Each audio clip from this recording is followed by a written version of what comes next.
আজকে আপনাদের সাথে একটা দুর্দান্ত ডিমের রেসিপি শেয়ার করব, পোচ এগ মশলা। এর জন্য প্রথমে আমরা পেঁয়াজ এবং আদা রসুনকে মিহি করে কুচি করে নেব।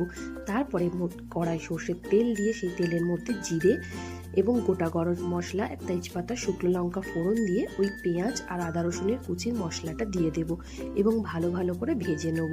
ভালো করে ভাজা হয়ে গেলে তার মধ্যে অল্প পরিমাণে টমেটো কুচি দেব এবং তারপরে এর মধ্যে একে একে লঙ্কা গুঁড়ো, হলুদ গুঁড়ো, জিরে গুঁড়ো, ধনে গুঁড়ো এবং নুন দিয়ে ভালো করে আমরা মশলাটা কষতে থাকবো। এই রান্নায় কিন্তু ভালো করে মশলাটা কষতে হবে, একদম ভাজা ভাজা হবে।